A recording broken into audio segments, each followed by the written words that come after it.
michuudugaa yaala seekoo magal. Hai ashama harka fuuni hodduutu takka hojjamtoota chaanaalii kan koo akkam jirtan baga viidiyoo haaraadhaan walitti deebine har'a akkuma hirribaa ka'een viidiyoo waraabaan jira sababni isaa hilkaan haala ittiin hilkaan addeeffatan isin agarsiisu waan hin barbaaduuf jechuudha. Tokkoffaa namoonni baay'ee yeroo baay'ee koomentiin hilkaan kiyyaaf kennan namoonni baay'ee keessumaafiyyuu namoonni bakka qaamanna arganii lafatti argan warqii hin bareeda namnaan jedhu argu. Nama ilkaan kan kee hin bareeda jedhu malee jechuudha. Gabraa madaamin kan koo ilkaan kan koo hanga ammaan amantu ilkaan normaalii akka ta'e jechuudha. Jechuun ilkaan uumamaa akka ta'een amantu yeroo baay'ee ilkaan kan kee feekiidhaa miiqaan hojjisiistee eessatti hojjisiistee waan jechuun doktora bira deemee yookiin mana hojjisiisetti fakkaata jechuudha. Namoonni tokko tokko ilkaan ofii hin hojjisiisan mitiire garuu ilkaan kan koo ilkaan uumamaati. Maaltu ta'ee ija namaatti natti fakkaata namoota ilkaan kan koo nala bicaa ta'aa jira jechuudha. Nissuufi nan qoose ilkaan kan koo wanti bicaa ta'aa jiruuf niskafeen dhuga. Yeroo hunda ganam niskafee toon dhugin hojii hojjechuu hin danda'u dhaabbachuu hin danda'u bakka baay'ee baradhee mataa kun dhukkuba yoo soon dhugin jechuudha. Har'a of tottolcheellee viidiyoo waraabne narra hin laalina akkuma hirribaa ka'ee viidiyoo waraabaa jira. Innaa niskafeen ilkaan kan koo bicaa gochaa jira gara olaanuun gara gadaanuun jechuudha. Innaa har'a haala ittiin ilkaan kan koo ilkaan kan keenya addeessinu waliin maaf iyyaallu isin sooroon ilkaan keessan sin jala bicaataa jira qulqulleeffachuu barbaadan haala karaan ittiin qulqulleessu kana qulqulleeffadhaa isin jedha viidiyoo hojjechaa jira waan viidiyoo hojjechuuf waan ta'eefame jechuudha haala isaa na wajjin tura laala hanga dhumaa isin jedhaati namoonni haaraa taatan ishee deemtusan karaa kana jirtu moo karaa kana jirti ani beeku karaa isheen jirtu maaliif kaameraa irratti faallaa ta'a karuma kamiiniyyuu ishee deemtusan tagguudha koomentii laayikii godha na jajjabeessaa ganaa waa baay'ee hojjetti warqittuu ganaa waa baay'ee hojjetti ganaa waa baay'ee hojjetti na waan hundaafiyyuu wajjin tura. Sijibilli akkana kana fudhattanii kaza hin qoonsistuu qola isaarraa kaastuu jechuudha hunduma isaarraa iyyuu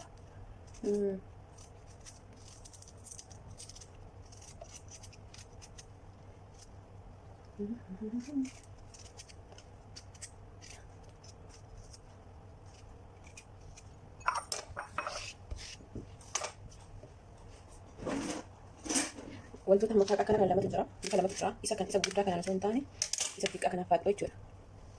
Isa xiqqaa kana faayidoo wanti kana fudhatanii ani lamaan godhe wanta lamaan qoncise sababni isaa ol kaawwadhee yeroo hundatti fayyadamu waan hin barbaadu jechuudha. Yeroo tokko miti kan namaaf ta'u baay'ee yaalutti barbaachisa waan ta'eef jechuudha.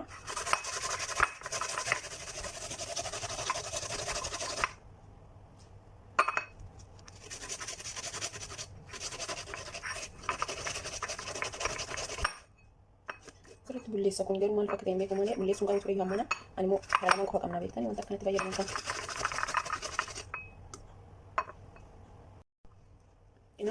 qonna jedhee geessee jira kanarraa namni isaa guyyaa biraatti godha annaa kana fakkaata kanarratti maaliin dabala sanarratti wanti hin dabala ture annaa kana namni wallaaleen jiru yeroo hundaan keessa kana qulqulleeffatanii kanarratti jechuudha isa kana xiqqoo kanarratti kana gootanii jechuudha kun guyyaa tokkotti miti beekama ol kaawwattanii yeroo hundayyuu itti fayyadamuu qabdanii jechuudha ganama ganama. Ana yeroo hundayyuu hanga ji'a tokko yaala. No, yeroo hundayyuu akkasitti yoo fayyadamte kan keessa qulqullaa'aa deema. Akka shifna kootii addaata.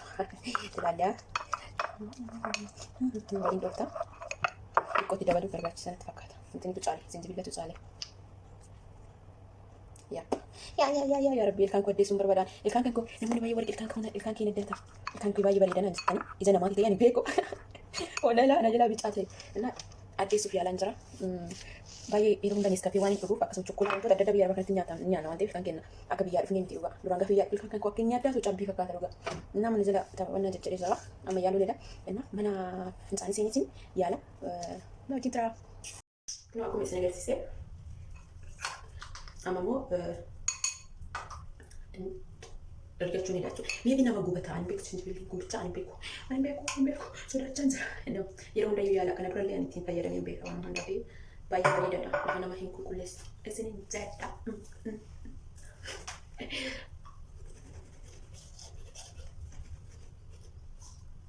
Amma kaameraa guwaa baay'ee isin agarsiisuuf hin barbaadu kilikii innaa amma rigadhee dhufe innaa kana fakkaata garuu guyyaa tokkoof furmaatan waan naasa rigadheen dhufe kaameraa irratti baay'ee isin agarsiisne sababni isaa sirriitti rigachuu waan hin barbaade daqiiqaa tokko oliin dhaabbadhee rigee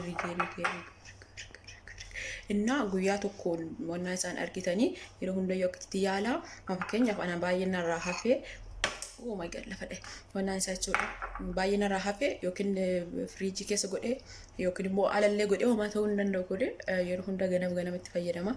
Innaa ji'a tokko booda ilkaan keessa qulqullaa'uu danda'a. Ji'a tokko torbee tokko akkas jechuudha. Garuu yaala baay'ee hin qulqulleessa.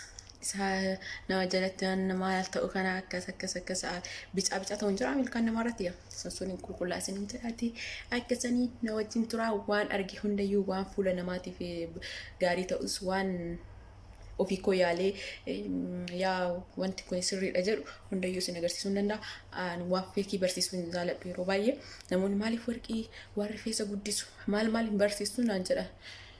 Waanuma feekii soba barsiisuun barbaadu jedha maaliif rifeensa wanni hundi sirrii miti. Beetanii wanti yuutuubii irraa kun namoonni kan sirriillee jira kan sirriillee hin jiru. Innaa isa sirrii ta'e waan ofii koo yaalee argee ofirratti waan gaarii arge ni barsiisa. Otoo ofii koo yaalee itti mootuu irra waan bu'aa isaan argin nama barsiisuu hin barbaadu. Innaa kanaafidha diqqoo nama gubaa sinjibilliin nama guba diqqoo waan ta'eef kanaafiyyuu homaa miti danda'a. Faayidaa argachuuf danda'utu dirqama. Innaa waan hundaa fi nagaanaaf tura hanga viidiyoo haaradhaa walitti deebinutti baay'ee isin kabaja tilaala.